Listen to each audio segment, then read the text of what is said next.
ಓಂ ಶಾಂತಿ. ಅನ್ಗ Kannada YouTube ಚಾನೆಲ್ನ ಎಲ್ಲ ಆತ್ಮೀಯ ಸಹೋದರ ಸಹೋದರಿಯರಿಗೂ ಇಂದಿನ ಸಂಚಿಕೆಗೆ ಸ್ವಾಗತ. ನಾವ್ ಇಡೀ ದಿನ ಕೆಲಸ ಮಾಡಿದ್ರು ಕೂಡ ಸುಸ್ತಾಗಬಾರ್ದು. ರಾತ್ರಿ ಮಲಗಿದ ತಕ್ಷಣ ನೆಮ್ಮದಿಯಾಗಿ ಆಳವಾದ ನಿದ್ರೆಯನ್ನ ಮಾಡ್ಬೇಕು. ಅಥವಾ ಯಾರನ್ನೇ ನೋಡಿದ್ರು, ನಾವ್ ಯಾರ ಜೊತೆಯಲ್ಲೇ ಕೆಲಸ ಮಾಡ್ತಾ ಇದ್ರು ಕೂಡ ಎಲ್ಲರಲ್ಲಿ ಕೂಡ ಅವರ ಒಳ್ಳೆ ಗುಣಗಳೇ ಕಾಣಿಸ್ಬೇಕು ನಮ್ಗೆ ಅಂತಂದ್ರೆ ಏನ್ ಮಾಡ್ಬೇಕಾಗಿದೆ? ಎಷ್ಟೋ ಬಾರಿ ನಮ್ ಜೀವನದಲ್ಲಿ ಒಂದು ದೊಡ್ಡ ಬದಲಾವಣೆ ಬರ್ಬೇಕು ಅಂತಂದ್ರೆ ದೊಡ್ಡ ದೊಡ್ಡ ಘಟನೆಗಳೇ ಘಟಿಸ್ಬೇಕು ಅಂತ ಏನಿಲ್ಲ. ಒಂದು ಸಣ್ಣದಾದ ಸರಿಯಾದ ಆಲೋಚನೆನೂ ಕೂಡ ನಮ್ಮ ಜೀವನದ ದಿಕ್ಕನ್ನೇ ಬದಲಾಯಿಸುತ್ತೆ. ಯಾಕೆ ಅಂತಂದ್ರೆ ಒಂದು ಆಲೋಚನೆ ಅಂತಂದ್ರೆ ಅದೊಂದು ಶಕ್ತಿಯಾಗಿದೆ. ಈ ಶಕ್ತಿ ಮೊದಲು ನಮ್ಮ ಮನಸ್ಸನ್ನ ಸ್ಪರ್ಶ ಮಾಡುತ್ತೆ, ಆಮೇಲೆ ನಮ್ಮ ಶರೀರದ ಆರೋಗ್ಯ, ಆಮೇಲೆ ನಮ್ಮ ಸಾಮಾಜಿಕ ಆರೋಗ್ಯ ಅಥವಾ ಸಂಬಂಧಗಳ ಮೇಲೆ ಇದರ ಪರಿಣಾಮ ಬೀರುತ್ತೆ, ಆಮೇಲೆ ನಮ್ಮ ಆಧ್ಯಾತ್ಮಿಕ ಆರೋಗ್ಯದ ಮೇಲೆ ಇದರ ಪ್ರಭಾವ ಬೀರುತ್ತೆ. ಸೊ ಹಾಗಿದ್ರೆ ಈ ಸಕಾರಾತ್ಮಕವಾದ ಆಲೋಚನೆ ಇದು ಹೇಗೆ ನಮ್ಮ ಮಾನಸಿಕ, ದೈಹಿಕ ಮತ್ತು ಸಾಮಾಜಿಕ ಮತ್ತು ಸ್ಪಿರಿಚುವಲ್ ಆರೋಗ್ಯದ ಮೇಲೆ ಪ್ರಭಾವ ಬೀರುತ್ತೆ? ಪಾಸಿಟಿವ್ ಥಿಂಕಿಂಗ್ ಅಂತಂದ್ರೆ ಏನು? ಪಾಸಿಟಿವ್ ಥಿಂಕಿಂಗ್ ಮತ್ತು ಎಕ್ಸ್ಪೆಕ್ಟೇಷನ್ಸ್ ಏನ್ ವ್ಯತ್ಯಾಸ ಇದೆ ಅಂತ ಹೇಳ್ಬಿಟ್ಟು ಇಂದಿನ ಸಂಚಿಕೆಯಲ್ಲಿ ವಿವರವಾಗಿ ನಾವು ತಿಳಿದುಕೊಳ್ಳೋಣಂತೆ.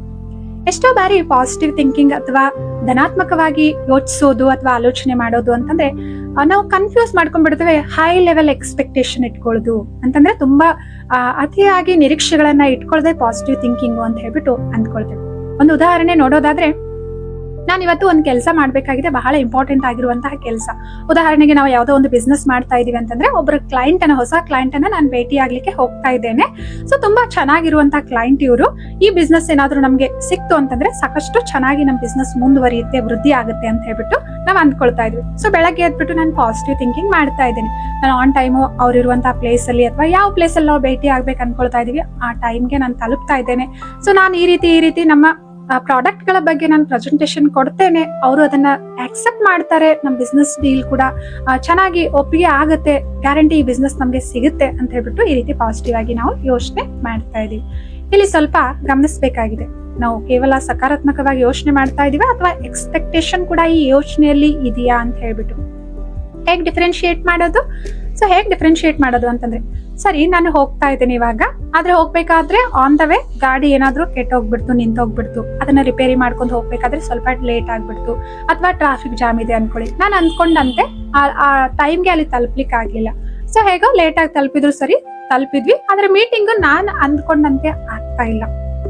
ಸೊ ಅವರು ನಾವೇನು ಪ್ರಾಡಕ್ಟ್ ನ ಅದ್ರ ಬಗ್ಗೆ ಪ್ರೆಸೆಂಟೇಶನ್ ಕೊಡ್ತಾ ಇದ್ವಿ, ಅದ್ರಲ್ಲಿ ಏನೋ ಒಂದು ಕ್ವಾಲಿಟಿ ನಾವು 100% ಈ ತರ ಎಕ್ಸ್ಪೆಕ್ಟ್ ಮಾಡ್ತಾ ಇದೀವಿ, ಬಟ್ ನಮ್ಗೆ ನಿಮ್ಮ ಪ್ರಾಡಕ್ಟ್ ಅಲ್ಲಿ 80% ನಮ್ಮ ಎಕ್ಸ್ಪೆಕ್ಟೇಷನ್ ರೀಚ್ ಆಗ್ತಾ ಇದೆ ಅಂತ ಅನಿಸ್ತಾ ಇದೆ.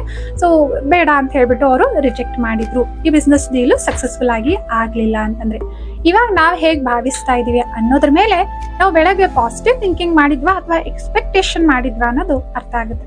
ನನ್ಗೇನಾದ್ರೂ ಇವಾಗ ತುಂಬಾ ನಿರಾಶೆ ಆಗ್ತಾ ಇದೆ, ದುಃಖ ಆಗ್ತಾ ಇದೆ, ಬೇಜಾರಾಗ್ತಾ ಇದೆ, ಅಥವಾ ಅವ್ರ ಮೇಲೆ ಕೋಪ ಬರ್ತಾ ಇದೆ ಅಂತಂದ್ರೆ ಖಂಡಿತವಾಗ್ಲೂ ನಾನು ಏನ್ ಮಾಡಿದ್ದೆ, ಅಲ್ಲಿ ಎಕ್ಸ್ಪೆಕ್ಟೇಷನ್ ಅನ್ನ ಇಟ್ಕೊಂಡಿದ್ದೆ ಅವ್ರ ಮೇಲೆ. ಸೊ ನಾನು ಪಾಸಿಟಿವ್ ಥಿಂಕಿಂಗ್ ಅಂತ ಹೇಳ್ತಾ ಇದ್ದೆ, ಸರಿಯಾಗಿ ಆಗತ್ತೆ ಎಲ್ಲಾನು ಅಂತ ಹೇಳ್ತಾ ಇದ್ದೆ, ಆದ್ರೆ ಅದ್ರ ಒಳಗಡೆ ಒಂದು ಎಕ್ಸ್ಪೆಕ್ಟೇಷನ್ ಇತ್ತು. ಅದಕ್ಕೆ ನನಗೆ ನಿರಾಶೆ, ಹತಾಶೆ ಅಥವಾ ಬೇಸರ, ಕೋಪ ಆಗ್ತಾ ಇದೆ. ಹಾಗಿದ್ರೆ ಪಾಸಿಟಿವ್ ಥಿಂಕಿಂಗ್ ಅಥವಾ ಧನಾತ್ಮಕವಾಗಿ ಆಲೋಚನೆ ಮಾಡುವಂತಹ ವ್ಯಕ್ತಿ ಈ ಸಂದರ್ಭದಲ್ಲಿ ಹೇಗೆ ರಿಯಾಕ್ಟ್ ಮಾಡ್ತಾ ಇದ್ರು, ಪ್ರತಿಕ್ರಿಯೆನ ಅಥವಾ ರೆಸ್ಪಾಂಡ್ ಮಾಡ್ತಾ ಇದ್ರು, ಪ್ರತಿಕ್ರಿಯೆಯನ್ನ ನೀಡ್ತಾ ಇದ್ರು, ಈ ಪರಿಸ್ಥಿತಿಗೆ ಹೇಗೆ ಸ್ಪಂದಿಸ್ತಾ ಇದ್ರು ಅಂತಂದ್ರೆ, ಒಂದ್ ವೇಳೆ ಲೇಟ್ ಆಗಿ ಹೋದ್ರು ಅಲ್ಲಿ ಅವ್ರು ಕಿರಿಕಿರಿಗೊಳ್ತಾ ಇರ್ಲಿಲ್ಲ. ಸೊ ಅಕ್ಸೆಪ್ಟ್ ಮಾಡ್ತಾ ಇದ್ರು, ಹೌದು ಗಾಡಿ ಇಲ್ಲಿ ಏನು ಪಂಚರ್ ಆಯ್ತು ಅಥವಾ ಏನೋ ಒಂದು ಇಶ್ಯೂ ಆಯ್ತು, ಅದನ್ನ ಅಕ್ಸೆಪ್ಟ್ ಮಾಡಿ ಅದನ್ನ ತಕ್ಷಣ ರಿಪೇರಿ ಮಾಡಿಸ್ಕೊಂಡು ಹೋಗ್ಬಿಟ್ಟು ತಲುಪ್ತಾ ಇದ್ರು, ಕ್ಷಮೆ ಕೇಳ್ತಾ ಇದ್ರು, ಲೇಟ್ ಆಯ್ತು ಈ ಕಾರಣದಿಂದ ಅಂತ ಹೇಳ್ತಾ ಇದ್ರು. ಮತ್ತು ಸೊ ಅಲ್ಲಿ ಮಾತನಾಡ್ಬೇಕಾದ್ರೆ ನಾವು ಹೇಳಿರುವಂತಹ ಪ್ರೆಸೆಂಟೇಷನ್ ಇಂದ ಮುಂದೆ ಇರುವಂತಹ ಕ್ಲೈಂಟ್ ಅದನ್ನ ಒಪ್ಕೊಳ್ತಾ ಇಲ್ಲ, ಅಥವಾ ಅವರು ಹೇಳ್ತಾ ಇದ್ರೆ 80% ನಮ್ಮ ಎಕ್ಸ್ಪೆಕ್ಟೇಷನ್ ರೀಚ್ ಆಗ್ತಾ ಇದೆ, ಇನ್ನು 20% ರೀಚ್ ಆಗ್ತಾ ಇಲ್ಲ, ಅದಕ್ಕೋಸ್ಕರ ಬೇಡ ಅಂತ ಹೇಳ್ಬಿಟ್ಟು ಅವ್ರು ಹೇಳಿದ್ರು ಕೂಡ ಸಕಾರಾತ್ಮಕವಾಗಿ ಯೋಚನೆ ಮಾಡುವಂತರು ಅದನ್ನ ಆಕ್ಸೆಪ್ಟ್ ಮಾಡ್ತಾ ಇದ್ರು ಆ ಪರಿಸ್ಥಿತಿಯನ್ನ. ಹೌದು, ಸೊ ಈ ಬಿಸ್ನೆಸ್ ಡೀಲ್ ಸಕ್ಸಸ್ಫುಲ್ ಆಗಿ ನಾವ್ ಅಂದ್ಕೊಂಡಂತೆ ಆಗ್ಲಿಲ್ಲ, ನಾನು ಇದನ್ನ ಆಕ್ಸೆಪ್ಟ್ ಮಾಡ್ತೀನಿ. ಆದ್ರೆ ನೆಕ್ಸ್ಟ್ ಏನ್ ಮಾಡ್ಬೇಕಾಗಿದೆ, ಇನ್ನು ಈ 20% ಅನ್ನ ನಮ್ ಪ್ರಾಡಕ್ಟ್ ಕ್ವಾಲಿಟಿಯನ್ನ ನಾನು ಹೇಗ್ ಚೆನ್ನಾಗಿ ಮಾಡ್ಬೇಕಾಗಿದೆ, ಯಾವ ರೀತಿ ಮಾಡಿದ್ರೆ ನಾವು 100% ಕ್ವಾಲಿಟಿನ ಚೆನ್ನಾಗಿ ಮಾಡ್ಲಿಕ್ಕೆ ಸಾಧ್ಯ ಇದೆ, ನೆಕ್ಸ್ಟ್ ಟೈಮ್ ನಾವು ಯಾವ ರೀತಿ ಮತ್ತೆ ಪ್ರಯತ್ನ ಮಾಡಬಹುದಾಗಿದೆ, ಅಥವಾ ಪರವಾಗಿಲ್ಲ ಬಿಡು, ಇವ್ರಿಗಿಂತ ದೊಡ್ಡ ಕ್ಲೈಂಟೇ ನಮ್ಗೆ ಬರೋರಿದ್ದಾರೆ, ನಮ್ ಕ್ವಾಲಿಟಿನ ನಾವು ಚೆನ್ನಾಗಿ ಮಾಡ್ಕೊಂಡ್ರೆ ಸೊ ಇವ್ರಿಗಿಂತ ಚೆನ್ನಾಗಿರೋ ಕ್ಲೈಂಟ್ ಕೂಡ ನಾವು ಪಡಿಬಹುದಾಗಿದೆ ಮುಂದೆ ಭವಿಷ್ಯದಲ್ಲಿ ಅಂತ ಹೇಳ್ಬಿಟ್ಟು. ಸೊ ಏನು ಅಲ್ಲಿ ಕಲಿಬೇಕಾಗಿದೆ, ಏನ್ ಇಂಪ್ರೂವ್ಮೆಂಟ್ ಮಾಡ್ಬೇಕಾಗಿದೆ ಅದ್ರ ಬಗ್ಗೆ ಯೋಚನೆ ಮಾಡ್ತಾ ಅದನ್ನ ಲೈಟ್ ಆಗಿ ತಗೊಂಡ್ರು, ಮತ್ತು ಏನ್ ಸೊಲ್ಯೂಷನ್ ಕಡೆಗೆ ಕೆಲಸ ಮಾಡ್ಬೇಕಾಗಿದೆ ಅದ್ರ ಕಡೆಗೆ ಫೋಕಸ್ ಮಾಡಿ ಗಮನ ಹರಿಸ್ಬಿಟ್ಟು ಕೆಲಸ ಮಾಡ್ಲಿಕ್ಕೆ ಪ್ರಾರಂಭ ಮಾಡಿದ್ರು ಅಂತಂದ್ರೆ ನಾವ್ ಇವಾಗ ಹೇಳ್ಬೋದು ಪಾಸಿಟಿವ್ ಥಿಂಕಿಂಗ್ ಇವ್ರ ಹತ್ರ ಇದೆ ಅಂತ ಹೇಳ್ಬೋದು. ಹೇಳೋ ಉದ್ದೇಶ ಅಂತಂದ್ರೆ ಸೊ ನಾವು ಏನ್ ಯೋಚನೆ ಮಾಡ್ತಾ ಇದೀವಲ್ವಾ ಅದು ಸಕಾರಾತ್ಮಕವಾಗಿರ್ಲಿ, ಆದ್ರೆ ನಾವು ಸಕಾರಾತ್ಮಕವಾಗಿ ಯೋಚಿಸಂತೆ ಆ ಘಟನೆಯ ಪರಿಸ್ಥಿತಿಯ ವ್ಯಕ್ತಿಯ ವ್ಯವಹಾರ ಇರ್ಲಿಲ್ಲ ಅಂದ್ರೂ ಕೂಡ ತಕ್ಷಣ ಅದನ್ನ ಆಕ್ಸೆಪ್ಟ್ ಮಾಡ್ಬಿಟ್ಟು ಸೊ ಈ ಮೂಮೆಂಟ್ಗೆ ಇಲ್ಲಿ ಏನಾಗಿದೆ ಅಲ್ವಾ ಈ ಮೂಮೆಂಟ್ಗೆ ಇದು ಸರಿಯಾಗೇ ಇದೆ ಅಂತ ಹೇಳ್ಬಿಟ್ಟು ಸ್ವೀಕಾರ ಮಾಡಿ ನೆಕ್ಸ್ಟ್ ಈಗ ಇದನ್ನ ಹೆಂಗೆ ಇಂಪ್ರೂವ್ ಮಾಡೋದು, ಇದನ್ನ ಹೇಗೆ ನಾನು ಅಂದ್ಕೊಂಡಂತೆ ಇದು ಆಗ್ಬೇಕು ಅಂತಂದ್ರೆ ಇನ್ನು ಎಲ್ಲೆಲ್ಲಿ ಏನೇನು ನಾನು ಕೆಲಸ ಮಾಡ್ಬೇಕಾಗಿದೆ, ಹಾರ್ಡ್ ವರ್ಕ್ ಮಾಡ್ಬೇಕಾಗಿದೆ ಅಥವಾ ಸ್ಮಾರ್ಟ್ ವರ್ಕ್ ಮಾಡ್ಬೇಕಾಗಿದೆ ಅಂತ ಹೇಳ್ಬಿಟ್ಟು ಯೋಚನೆ ಮಾಡ್ತಾ ಮುಂದುವರಿಯೋದೇನಾಗಿದೆ ಸಕಾರಾತ್ಮಕವಾದ ಆಲೋಚನೆ ಆಗಿದೆ ಅಥವಾ ಧನಾತ್ಮಕವಾಗಿ ಆಲೋಚನೆ ಮಾಡೋದು ಪಾಸಿಟಿವ್ ಥಿಂಕಿಂಗ್ ಆಗಿದೆ. ಮತ್ತೆ ಇಲ್ಲೊಂದು ಮಾತಿನ ಬಗ್ಗೆ ಗಮನ ಹರಿಸಬೇಕಾಗಿದೆ. ಇದಕ್ಕೆ ಪಾಸಿಟಿವ್ ಥಿಂಕಿಂಗ್ ಅಂತ ಹೇಳ್ತಾರೆ, ಪಾಸಿಟಿವ್ ಡೂಯಿಂಗ್ ಅಥವಾ ಪಾಸಿಟಿವ್ ಸ್ಪೀಕಿಂಗ್ ಅಂತ ಹೇಳಲ್ಲ. ಅಂತಂದ್ರೆ ಹೇಳೋ ಉದ್ದೇಶ ಏನು ಈ ಸೂಕ್ಷ್ಮವಾದ ಮಾತಿನಲ್ಲಿ ಅಂತಂದ್ರೆ ಸೊ ನಾವ್ ಏನು ಆಲೋಚನೆ ಮಾಡ್ತೀವಲ್ವಾ ಅದೇ ನಮ್ಮ ಮಾತುಗಳಾಗಿ ಬರ್ತವೆ ಮತ್ತು ನಾವೇನು ಯೋಚನೆ ಮಾಡ್ತೀವಲ್ವಾ ಅದೇ ನಮ್ಮ ಕರ್ಮದಲ್ಲಿ ಕೂಡ ಬರುತ್ತೆ. ಸೊ ನಮ್ಮ ಎಷ್ಟೋ ಬಾರಿ ನಮ್ಮ ವ್ಯವಹಾರದಲ್ಲಿ ಅಥವಾ ನಮ್ಮ ಮಾತುಗಳಲ್ಲಿ ಅಥವಾ ನಮ್ಮ ಕರ್ಮಗಳಲ್ಲಿ ಅಥವಾ ಏನು ನಮ್ಗೆ ಒಂದ್ ಬದಲಾವಣೆ ಏನ್ ಅನ್ಕೊಂಡಿರ್ತೀವಿ ಆತರ ಆಗ್ತಾ ಇಲ್ಲ, ಎಲ್ಲೋ ಒಂದ್ ಕಡೆ ಬದಲಾವಣೆ ಮಾಡ್ಬೇಕಾಗಿದೆ ಅಂತ ಹೇಳ್ಬಿಟ್ಟು ನಮ್ಗೆ ಅನಿಸ್ತಾ ಇದೆ ಅಂತಂದ್ರೆ ನಾವ್ ಎಲ್ಲಿ ಮೊದ್ಲು ಬದಲಾವಣೆ ಮಾಡ್ಬೇಕಾಗಿದೆ. ಎಷ್ಟೋ ಬಾರಿ ನಾವೇನ್ ಮಾಡ್ತೇವೆ ಮಾತುಗಳ ಕಡೆ ಗಮನ ಕೊಡ್ತೇವೆ, ಚೆನ್ನಾಗಿ ಮಾತಾಡ್ಬೇಕು, ಸರಿಯಾಗಿ ಮಾತಾಡ್ಬೇಕು ಅಂತ ಹೇಳ್ಬಿಟ್ಟು. ಸೊ ಅವಾಗ ಎಷ್ಟೋ ಬಾರಿ ನಾವ್ ಅಂದ್ಕೊಂಡಂತೆ ಮಾತನಾಡ್ಲಿಕ್ಕೆ ಆಗಿರೋದಿಲ್ಲ, ನಾನು ಹಾಗೆ ಮಾತಾಡಬಾರ್ದಾಗಿತ್ತು ಅಂತ ಅನ್ಸುತ್ತೆ. ಅಥವಾ ಕೋಪ ಬಂದಾಗ ಅಥವಾ ವಾದ ವಿವಾದ ನಡೆದಾಗ ಎಷ್ಟೋ ಬಾರಿ ಬೇಡದೇ ಇರೋ ಶಬ್ದಗಳನ್ನ ನಾವು ಬಳಕೆ ಮಾಡ್ಬಿಡ್ತೇವೆ. ಅವಾಗ ಹೇಳ್ತೀವಿ ನನ್ನ ಇಂಟೆನ್ಷನ್ ಹಾಗಿರ್ಲಿಲ್ಲ, ದಯವಿಟ್ಟು ಕ್ಷಮೆ ಮಾಡಿ, ಆದ್ರೆ ನನ್ನ ಉದ್ದೇಶ ಇದಾಗಿತ್ತು, ಈ ರೀತಿ ಹೇಳಲಿಕ್ಕೆ ನಾನು ಈ ರೀತಿ ಹೇಳ್ದೆ ಅಂತ ಹೇಳ್ಬಿಟ್ಟು ಹೇಳ್ತೇವೆ. ಎಷ್ಟೋ ಬಾರಿ ಜಗಳಗಳು ನಡೆದಾಗ ಅಥವಾ ವಾದ ವಿವಾದ ನಡೆದಾಗ ಕೆಲವೊಬ್ರು ಕೈನು ಕೂಡ ಎತ್ ಬಿಡ್ತಾರೆ. ಅವಾಗ ಹೇಳ್ತಾರೆ ನನ್ಗೇನಲ್ಲಿ ಕೈ ಎತ್ಬೇಕನ್ನೋ ಇಂಟೆನ್ಷನ್ ಇರ್ಲಿಲ್ಲ. ಅಥವಾ ಫ್ಯಾಮಿಲಿಯಲ್ಲೇನೆ ಪತಿ ಪತ್ನಿ ಮೇಲೆ ಆಗಿರ್ಬೋದು, ಮಕ್ಕಳ ಮೇಲೆ ಆಗ್ಲಿ ಕೈ ಎತ್ ಬಿಡ್ತೀವಿ, ಆಮೇಲೆ ರಿಗ್ರೆಟ್ ಪಡ್ತೀವಿ ಅಥವಾ ಗಿಲ್ಟ್ ಫೀಲ್ ಮಾಡ್ತೀವಿ, ನಾನ್ ಕೈ ಎತ್ತಬಾರ್ದಾಗಿತ್ತು ಅಂತ ಹೇಳ್ಬಿಟ್ಟು. ಅಂತಂದ್ರೆ ಹೇಳೋ ಉದ್ದೇಶ ಅಂತಂದ್ರೆ ನಮ್ ಕೆಲವೊಂದ್ ಬಾರಿ ನಮ್ಮ ಕೈಗಳ ಮೇಲೆ, ನಮ್ಮ ಕರ್ಮೇಂದ್ರಿಯಗಳ ಮೇಲೆ ನಮ್ಗೆ ನಿಯಂತ್ರಣ ಇರೋದಿಲ್ಲ ಅಥವಾ ನಮ್ಮ ಮಾತುಗಳ ಮೇಲೆ ನಮ್ಗೆ ನಿಯಂತ್ರಣ ಇರೋದಿಲ್ಲ. ಯಾಕೆ ಹಿಂಗಾಯ್ತು? ಯಾಕೆ ಅಂತಂದ್ರೆ ನಾವು ಎಲ್ಲಿ ಗಮನ ಕೊಡ್ಬೇಕಾಗಿತ್ತಲ್ವಾ ಅಲ್ಲಿ ಗಮನ ಕೊಟ್ಟಿರೋದಿಲ್ಲ. ನಮ್ಮ ಆಲೋಚನೆಗಳ ಕಡೆಗೆ ಮೊದಲು ನಾವು ಗಮನ ಕೊಡ್ಬೇಕಾಗಿದೆ. ನಮ್ಮ ಪ್ರತಿಯೊಂದು ಆಲೋಚನೆ ಕೂಡ ಒಂದು ಬೀಜ ಇದ್ದಂತೆ. ಆ ಬೀಜದ ಕ್ವಾಲಿಟಿಯನ್ನ ನಾವು ಯಾವಾಗ್ಲೂ ಚೆಕ್ ಮಾಡ್ಲೇಬೇಕು. ಅದು ಬಲಹೀನ ಆಗಿರುವ ದುರ್ಬಲ ಆಗಿರುವಂತಹ ಬೀಜವನ್ನ ನಾವು ನೆಡ್ತಾ ಇದ್ದೇವೆ, ಆಮೇಲೆ ಅದು ಸಸಿಯಾಗಿ ಮೊಳಕೆ ಹೊಡಿತಾ ಇದೆ, ಆಮೇಲೆ ಮರ ಆಗಿ ಬೆಳೀತಾ ಇದೆ, ದೊಡ್ಡ ಮರ ಆಯ್ತು, ಇವಾಗ ಹಣ್ಣುಗಳ ಅದ್ರಲ್ಲಿ ಚೆನ್ನಾಗೇ ಇಲ್ಲ ಅಂತಂದ್ರೆ ಸೊ ಅವಾಗ ನಾನು ಹಣ್ಣುಗಳನ್ನು ಸರಿ ಮಾಡ್ಲಿಕ್ಕಾಗಲ್ಲ ಅಥವಾ ಎಲೆಗಳ ಒಂದೊಂದು ಎಲೆಗಳನ್ನು ಕೂಡ ಸರಿ ಮಾಡ್ಲಿಕ್ಕೆ ಆಗೋದಿಲ್ಲ. ಬೀಜದ ಕ್ವಾಲಿಟಿಯನ್ನ ನಾನು ಚೆಕ್ ಮಾಡಿ ಚೆನ್ನಾಗಿರೋ ಕ್ವಾಲಿಟಿದು ಬೀಜ ಹಾಕಿದ್ದೆ ಅಂತಂದ್ರೆ ಅವಾಗ ಮರನು ಕೂಡ ಆರೋಗ್ಯವಾಗಿ ಬೆಳೀತಾ ಇತ್ತು, ಅದರಲ್ಲಿ ಒಂದೊಂದು ಎಲೆನೂ ಕೂಡ ಚೆನ್ನಾಗಿರ್ತಾ ಇತ್ತು, ಅದರಿಂದ ಬರುವಂತ ಫಲಾನು ಕೂಡ ಹಣ್ಣುಗಳು ಕೂಡ ಏನಿರ್ತಾ ಇತ್ತು ಅಥವಾ ಕಾಳು ದವಸಗಳೇ ಆಗಿರ್ಬೋದು ಚೆನ್ನಾಗಿ ಇರ್ತಾ ಇದ್ವು ಅಲ್ವಾ. ಹಾಗೇನೆ ನಮ್ಮ ಮಾತುಗಳಿಗೆ, ನಮ್ಮ ವ್ಯವಹಾರಕ್ಕೆ, ನಮ್ಮ ವ್ಯಕ್ತಿತ್ವಕ್ಕೆ, ನಮ್ಮ ಕರ್ಮಗಳಿಗೆ ಮೂಲ ಕಾರಣ ಕೆಲವೊಂದ್ ಬಾರಿ ನಮ್ಮ ಭಾಗ್ಯವನ್ನೇ ನಾವು ಬೈತಾ ಇರ್ತೇವೆ. ಏನ್ ಭಾಗ್ಯನ ಏನೋ ಗೊತ್ತಿಲ್ಲ, ಯಾವಾಗ ನೋಡಿದ್ರೆ ಬರೇ ಸವಾಲುಗಳು, ಪರಿಸ್ಥಿತಿಗಳು, ದುಃಖ, ನೋವೇ ಇದೆ ಇದ್ರ ನನ್ನ ಜೀವನದಲ್ಲಿ ಅಂತ ಹೇಳ್ಬಿಟ್ಟು ಅಂತ ಇರ್ತೀವಲ್ವಾ. ಸೊ ನಮ್ಮ ಭಾಗ್ಯ ಬದಲಾಯಿಸ್ಕೊಳ್ಬೇಕು ಅಂತಂದ್ರು, ನಮ್ಮ ಮಾತುಗಳನ್ನ ಬದಲಾಯಿಸ್ಕೊಳ್ಬೇಕು ಅಂತಂದ್ರೆ ನಮ್ಮ ವ್ಯವಹಾರ, ಸ್ವಭಾವ, ಸಂಸ್ಕಾರ. ಎಷ್ಟೋ ಬಾರಿ ನಮ್ಗೆ ಜೋರಾಗಿ ಮಾತಾಡುವಂತ ಅಭ್ಯಾಸ ಇರುತ್ತೆ. ಯಾಕೆ ಎಷ್ಟು ಜೋರಾಗಿ ಮಾತಾಡ್ತೀರ ಅಂತಂದ್ರೆ ನಾನೇನ್ ಮಾಡ್ಲಿ, ನನ್ನ ಸ್ವಭಾವನೆ ಹಾಗೆ ಇದೆ, ನಾನೇನ್ ಮಾಡ್ಲಿ, ನನ್ನ ಸಂಸ್ಕಾರನೇ ಹಾಗೆ ಇದೆ ಅಂತ ಹೇಳ್ತಿರ್ತೀವಲ್ವಾ. ಎಲ್ಲೇ ಬದಲಾವಣೆ ಮಾಡ್ಬೇಕು ಅಂತಂದ್ರೆ ರೂಟ್, ಬೀಜ ಅಂತಂದ್ರೆ ನಮ್ಮ ಆಲೋಚನೆಗಳಾಗಿದೆ. ಸೊ ಆದ್ರಿಂದ ಸೊ ಆ ಆಲೋಚನೆಯನ್ನ ನಾವು ಸಕಾರಾತ್ಮಕವಾಗಿ ಮಾಡ್ಕೊಂಡ್ವಿ, ಪಾಸಿಟಿವ್ ಆಗಿ ಮಾಡ್ಕೊಂಡ್ವಿ, ಧನಾತ್ಮಕವಾಗಿ ಮಾಡ್ಕೊಂಡ್ವಿ ಅಂತಂದ್ರೆ ಸೊ ಆ ಆಲೋಚನೆ ಏನಾಗುತ್ತೆ, ನಮ್ಮ ಮಾತುಗಳಾಗಿ ಪರಿವರ್ತನೆ ಆಗುತ್ತಲ್ವಾ. ಆ ಮಾತುಗಳು ಕೂಡ ಏನಾಗ್ತವೆ, ಧನಾತ್ಮಕವಾಗಿನೇ ಇರ್ತವೆ, ಪಾಸಿಟಿವ್ ಆಗಿನೇ ಇರ್ತವೆ, ಸರಿಯಾಗಿನೇ ಇರ್ತವೆ. ಮತ್ತು ನಮ್ಮ ಆಲೋಚನೆಗಳಲ್ವಾ ಮಾತುಗಳು ಅಥವಾ ನಮ್ಮ ಕರ್ಮಗಳ ಮೂಲಕ ಹೊರಹೊಮ್ಮೋದು. ಸೊ ನಮ್ಮ ಕರ್ಮಗಳು ಕೂಡ ಏನಾಗಿರ್ತವೆ, ಶ್ರೇಷ್ಠವಾಗಿ ಇರ್ತವೆ, ಚೆನ್ನಾಗಿ ಇರ್ತವೆ. ಸೊ ನಾವು ಜಾಸ್ತಿ ನಮ್ಮ ಮಾತಿನ ಕಡೆಗೆ, ನಮ್ಮ ಕರ್ಮಗಳ ಕಡೆಗೆ ಎಫರ್ಟ್ ಹಾಕುವಂತ ಅವಶ್ಯಕತೆ ಇರೋದಿಲ್ಲ. ಯಾಕಂದ್ರೆ ನಾವು ಬೀಜ ಎಲ್ಲಿದೆಯಲ್ಲ ಅದ್ರ ಮೇಲೆ ಗಮನ ಕೊಟ್ಟಿದ್ದೇವೆ, ಅಟೆನ್ಷನ್ ಕೊಟ್ಟಿದ್ದೇವೆ, ಅದನ್ನ ನಾವು ಸರಿಪಡಿಸಿದ್ದೇವೆ, ಅದನ್ನ ನಾವು ಸರಿಗೊಳಿಸ್ಕೊಂಡಿದ್ದೇವೆ ಅಲ್ವಾ. ಸೊ ಅದಕ್ಕಾಗಿ ಖಂಡಿತವಾಗ್ಲೂ ನಮ್ಮ ಆಲೋಚನೆಗಳ ಕಡೆಗೆ ಗಮನ ಕೊಡೋದು, ಅದನ್ನ ಪಾಸಿಟಿವ್ ಆಗಿ ಮಾಡ್ಕೊಳ್ಳೋದು, ಧನಾತ್ಮಕವಾಗಿ ಮಾಡ್ಕೊಳ್ಳೋದು, ಸಕಾರಾತ್ಮಕವಾಗಿ ಮಾಡ್ಕೊಳ್ಳೋದು ಬಹಳ ಬಹಳ ಬಹಳ ಇಂಪಾರ್ಟೆಂಟ್ ಇದೆ. ಯಾಕಂದ್ರೆ ಇದರಿಂದನೇ ನಮ್ಮ ವ್ಯವಹಾರ ಆಗ್ತಾ ಇದೆ, ನಮ್ಮ ವ್ಯಕ್ತಿತ್ವ ತಯಾರಾಗ್ತಾ ಇದೆ, ನಮ್ಮ ಭಾಗ್ಯ ರೂಪುಗೊಳ್ತಾ ಇದೆ ಅಲ್ವಾ. ಸೊ ಮತ್ತೆ ನೋಡಿ, ಸಕಾರಾತ್ಮಕವಾಗಿ ಯೋಚನೆ ಮಾಡೋದ್ರಿಂದ ಎಷ್ಟು ಲಾಭ ಇದೆ ಅಂತ ಅದ್ರ ಬಗ್ಗೆ ನಾವು ತಿಳಿದುಕೊಂಡ್ವಿ ಅಂತಂದ್ರೆ ಖಂಡಿತವಾಗ್ಲೂ ಇದ್ರ ಅಭ್ಯಾಸ ಮಾಡ್ಲಿಕ್ಕೆ ನಾವು ಮುಂದುವರಿತೇವೆ. ಸೊ ನಾವು ಸಕಾರಾತ್ಮಕವಾಗಿ ಯೋಚನೆ ಮಾಡ್ತಾ ಇದ್ವಿ ಅಂತಂದ್ರೆ ಇದು ನಮ್ಮ ಮೆಂಟಲ್ ಹೆಲ್ತ್ ಮೇಲೆ ಹೇಗೆ ಪರಿಣಾಮ ಬೀರುತ್ತೆ? ಖಂಡಿತವಾಗ್ಲೂ ತುಂಬಾ ಲಾಭ ಇದೆ. ನಾವ್ ಯಾವಾಗ ಸರಿಯಾಗಿ ಯೋಚನೆ ಮಾಡ್ತಿರ್ತೀವಿ ಮತ್ತು ಧನಾತ್ಮಕವಾಗಿ ಯೋಚನೆ ಮಾಡ್ತಿರ್ತೀವಿ, ನಮ್ಮ ನಂಬರ್ ಆಫ್ ಥಾಟ್ಸ್, ಆಲೋಚನೆಗಳ ಸಂಖ್ಯೆ ಆಟೋಮೆಟಿಕ್ ಆಗಿ ಕಡಿಮೆ ಆಗುತ್ತೆ. ಎಷ್ಟೋ ಜನರು ಓವರ್ ಥಿಂಕಿಂಗ್ ಇದೆ ಅಂತ ಹೇಳ್ಬಿಟ್ಟು ಕಂಪ್ಲೇಂಟ್ ಮಾಡ್ತಿರ್ತಾರಲ್ವಾ. ಸೊ ನಕಾರಾತ್ಮಕವಾದ ಆಲೋಚನೆಗಳು ಬರ್ತವೆ, ವೇಸ್ಟ್ ಥಿಂಕಿಂಗ್ ತುಂಬಾ ಇದೆ ಅಂತ ಹೇಳ್ಬಿಟ್ಟು ಇದರಿಂದ ಏನಾಗುತ್ತೆ, ನಮ್ಮ ಆಂತರಿಕ ಶಕ್ತಿ ನಷ್ಟ ಆಗ್ತಿರುತ್ತೆ. ಸೊ ಅದಕ್ಕೆ ಸೊಲ್ಯೂಷನ್ ಏನು ಅಂತಂದ್ರೆ ನಮ್ಮ ಥಾಟ್ ಗಳ ಕಡೆಗೆ ನಾವು ಗಮನ ಕೊಡ್ಬೇಕಾಗಿದೆ. ಥಾಟ್ ಅನ್ನ ಚೇಂಜ್ ಮಾಡ್ಲಿಕ್ಕೆ ಆಗ್ತಾ ಇಲ್ಲ, ತುಂಬಾ ಪದೇ ಪದೇ ನೆಗೆಟಿವ್ ಆಗಿ ಆಲೋಚನೆ ಬರ್ತಾ ಇದಾವೆ, ವೇಸ್ಟ್ ಆಗಿ ಬರ್ತಾ ಇದಾವೆ ಅಂತಂದ್ರೆ ನೆಕ್ಸ್ಟ್ ಲೆವೆಲ್ ಏನಿದೆ, ನಮ್ಮ ಇನ್ಫಾರ್ಮೇಶನ್. ಯಾಕಂದ್ರೆ ಥಾಟ್ ಕ್ರಿಯೇಟ್ ಆಗೋದು ಯಾವ್ದ್ರಿಂದ, ಇನ್ಫಾರ್ಮೇಶನ್ ಇಂದ ಅಲ್ವಾ. ನಾವ್ ಇಡೀ ದಿನ ಏನ್ ನೋಡ್ತಾ ಇದೀವಿ, ಏನ್ ಕೇಳ್ತಾ ಇದೀವಿ, ಏನ್ ಓದ್ತಾ ಇದೀವಿ, ಏನ್ ಮಾತಾಡ್ತಾ ಇದೀವಿ, ಯಾವ ವಿಷಯದ ಬಗ್ಗೆ ಸೋಷಿಯಲ್ ಮೀಡಿಯಾದಲ್ಲಿ ಏನ್ ಓದ್ತಾ ಇದೀವಿ ಅಂತ ಹೇಳ್ಬಿಟ್ಟು ಅಲ್ವಾ, ಇದೆಲ್ಲಾನು ಇನ್ಫಾರ್ಮೇಶನ್ ಇದ್ದಂಗೆ ನಮ್ಮ ಮನಸ್ಸಿಗೆ. ಸೊ ಈ ಇನ್ಫಾರ್ಮೇಶನ್ ಆಧಾರಿತವಾಗಿ ನಮ್ಮ ಮನಸ್ಸು ಥಾಟ್ ಗಳನ್ನ ಕ್ರಿಯೇಟ್ ಮಾಡುತ್ತೆ. ಸೊ ಅದರಿಂದ ನಮ್ಮ ಇನ್ಫಾರ್ಮೇಶನ್ ನಾವು ಸರಿ ಪಾಸಿಟಿವ್ ಆಗಿರೋದನ್ನ ನೋಡಿದ್ವಿ, ಕೇಳಿದ್ವಿ, ಓದಿದ್ವಿ, ಸೋಷಿಯಲ್ ಮೀಡಿಯಾದಲ್ಲಿ ಕೂಡ ಪಾಸಿಟಿವ್ ವಿಚಾರಗಳನ್ನೇ ನೋಡಿದ್ವಿ ಅಂತಂದ್ರೆ ಏನಾಗುತ್ತೆ, ನಮ್ಮ ವಿಚಾರಗಳು ಬದಲಾವಣೆ ಆಗ್ಲಿಕ್ಕೆ ಪ್ರಾರಂಭ ಆಗ್ತದೆ. ನೋಡಿ, ಒಂದ್ ಸಣ್ಣ ಉದಾಹರಣೆ ನೋಡೋದಾದ್ರೆ, ನಮ್ಮ ಮಕ್ಕಳು ಸ್ಕೂಲ್ಗೆ ಹೋಗಿದ್ದಾರೆ, ಕಾಲೇಜ್ಗೆ ಹೋಗಿದ್ದಾರೆ ಅಥವಾ ಕೆಲ್ಸಕ್ಕೆ ಹೋಗಿದ್ದಾರೆ. ಸೊ ದಿನಾಲು ರೆಗ್ಯುಲರ್ ಆಗಿ 6 ಗಂಟೆಗೆಲ್ಲ ಬಂದ್ ಬಿಡ್ತಾ ಇದ್ರು. ಆದ್ರೆ ಇವತ್ತು 8 ಗಂಟೆ ಆಗಿದೆ, ಇನ್ನೂ ಬಂದಿಲ್ಲ. ಕಾಲ್ ಮಾಡಿದ್ರು ಕೂಡ ಎತ್ತಾ ಇಲ್ಲ. ಅವಾಗ ಎಲ್ರಿಗೂ ಮನಸ್ಸಿಗೆ ಏನ್ ಯೋಚನೆ ಬರುತ್ತೆ, ಒಂದೇ ಒಂದು ಯೋಚನೆ ಬರುತ್ತೆ, ಎಲ್ಲೇನು ಅನಾಹುತ ತಂತು ಆಗಿಲ್ಲ ತಾನೆ, ಏನು ಆಗಿಲ್ಲ ತಾನೆ, ಅವ್ರಿಗೆ ಸುರಕ್ಷಿತವಾಗಿದ್ದಾರಲ್ವಾ ಅಂತ ಹೇಳ್ಬಿಟ್ಟು. ಯಾಕೆ ನೆಗೆಟಿವ್ ಯೋಚನೆ ಬಂತು? ಬೇರೆ ಯೋಚನೆ ಬರ್ಬೋದಾಗಿತ್ತಲ್ವಾ, ಸಕಾರಾತ್ಮಕವಾದದ್ದು ನಮ್ಗೆ.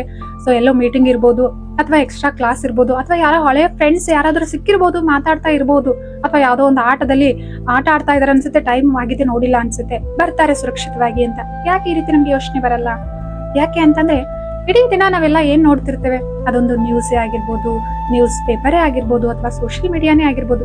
ಎಷ್ಟೋ ಬಾರಿ ಏನಾಗುತ್ತೆ, ನಾವು ನೆಗೆಟಿವ್ ಆಗಿರುವಂತ ಇನ್ಫಾರ್ಮೇಶನ್ ನೋಡ್ತೇವೆ. ದಿನಾಲು ಕೂಡ ಸಾವಿರಾರು ಜನರು ಸುರಕ್ಷಿತವಾಗಿ ಆಫೀಸ್ಗೆ ಹೋಗ್ತಾ ಇದಾರೆ, ಸ್ಕೂಲ್ಗೆ ಹೋಗ್ತಾ ಇದಾರೆ, ಕಾಲೇಜ್ಗೆ ಹೋಗ್ತಾ ಇದಾರೆ, ವಾಪಸ್ ಸುರಕ್ಷಿತವಾಗಿ ಮನೇನು ಬಂದು ತಲುಪ್ತಾ ಇದಾರೆ.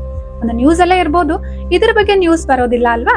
ಯಾವ್ದ್ರ ಬಗ್ಗೆ ಬರುತ್ತೆ, ಎಲ್ಲೋ ಒಂದ್ ಕಡೆ ದುರ್ಘಟನೆ ಆಗಿರುವಂತದ್ದು, ಅಥವಾ ಆಕ್ಸಿಡೆಂಟ್ ಆಗಿರುವಂತದ್ದು, ಅಥವಾ ಏನೋ ಒಂದು ಅನಾಹುತ ಆಗಿರುವಂತದ್ದು ಬಗ್ಗೆನೇ ನ್ಯೂಸ್ ಅಲ್ಲಿ ಬರುತ್ತೆ, ಅಥವಾ ನ್ಯೂಸ್ ಪೇಪರ್ ಅಲ್ಲಿ ಬರುತ್ತೆ. ಸಕಾರಾತ್ಮಕವಾದ ವಿಚಾರಗಳು ಇರ್ತವೆ, ಆದ್ರೆ ಜಾಸ್ತಿ ಇಂಥ ಇನ್ಫಾರ್ಮೇಶನ್ ಗಳೇ ಬರ್ತಾವಲ್ವಾ.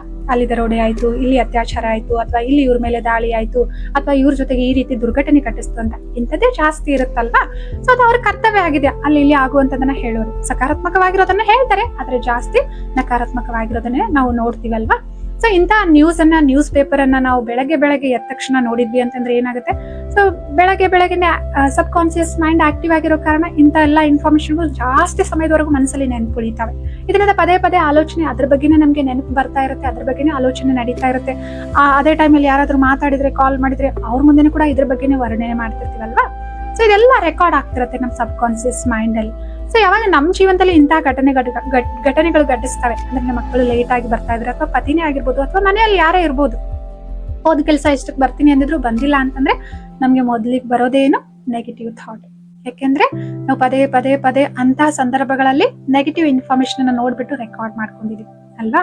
ಸೊ ಈಗ ಏನ್ ಮಾಡ್ಬೇಕಾಗಿದೆ, ಹಾಗಿದ್ರೆ ಪಾಸಿಟಿವ್ ವಿಚಾರಗಳನ್ನ ನೋಡಿದ್ವಿ, ಪಾಸಿಟಿವ್ ಇನ್ಫಾರ್ಮೇಶನ್ ಅನ್ನ ನಾವು ನೋಡಿದ್ವಿ, ಕೇಳಿದ್ವಿ, ಓದಿದ್ವಿ ಅಂತಂದ್ರೆ ಅದು ರೆಕಾರ್ಡ್ ಆಗ್ತಾ ಇರುತ್ತೆ.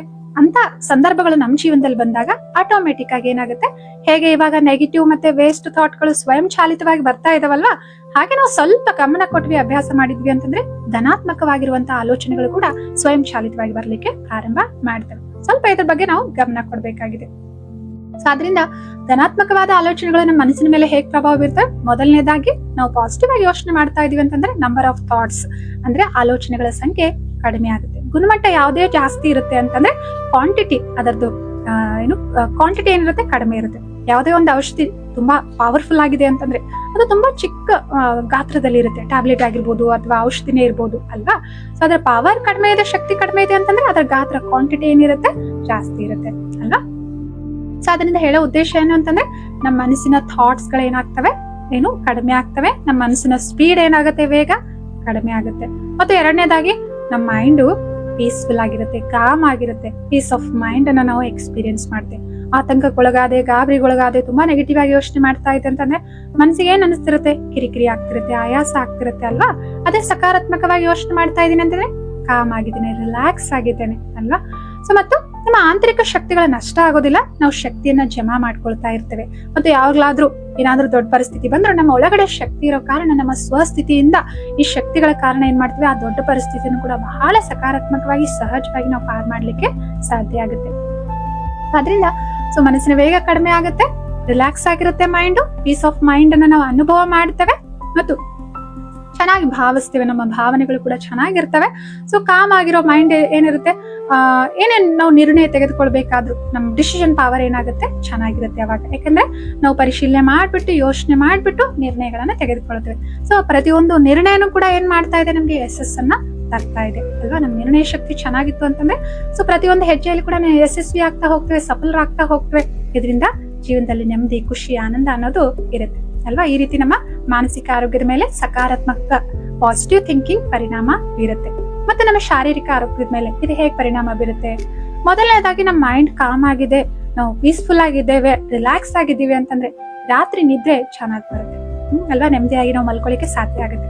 ಚೆನ್ನಾಗಿ ನಿದ್ರೆ ಮಾಡ್ತಾ ಇದೀವಿ, ನಮ್ಮ ಮೈಂಡ್ ಕೂಡ ಕಾಮ್ ಆಗಿದೆ ಅಂತಂದ್ರೆ ನಮ್ಮ ಶರೀರದ ಇಮ್ಯುನಿಟಿ ಸಿಸ್ಟಮ್ ಏನು ಈ ಶರೀರವನ್ನ ರೋಗಗಳಿಂದ ರಕ್ಷಣೆ ಮಾಡುತ್ತಲ್ವಾ, ಆ ಶಕ್ತಿ ಏನಾಗುತ್ತೆ ಜಾಸ್ತಿ ಆಗುತ್ತೆ. ಅಂದ್ರೆ ನಮ್ಮ ಇಮ್ಯುನಿಟಿ ಸಿಸ್ಟಮ್ ಸ್ಟ್ರಾಂಗ್ ಆಗಿರುತ್ತೆ ಮತ್ತು ಶರೀರ ರಿಲ್ಯಾಕ್ಸ್ ಆಗಿರುತ್ತೆ. ಸೊ ಎಷ್ಟೋ ಬಾರಿ ಕೋಪ ಬಂದಾಗ, ತುಂಬಾ ಓವರ್ ಥಿಂಕಿಂಗ್ ನಡೆದಾಗ, ಗಾಬರಿ ಆದಾಗ, ಭಯಭೀತರಾದಾಗ ಸೊ ನಮ್ಮ ಉಸಿರಾಟ ಜಾಸ್ತಿ ಆಗಿರುತ್ತೆ, ಹೃದಯದ ಬಡಿತ ಜಾಸ್ತಿ ಆಗುತ್ತೆ, ಅಥವಾ ಕೈಕಾಲುಗಳು ನಡಲಿಕ್ಕೆ ಶುರು ಮಾಡ್ತವೆ, ಬಾಯಿ ಒಣಗ್ಲಿಕ್ಕೆ ಶುರು ಆಗುತ್ತೆ ಅಲ್ವಾ.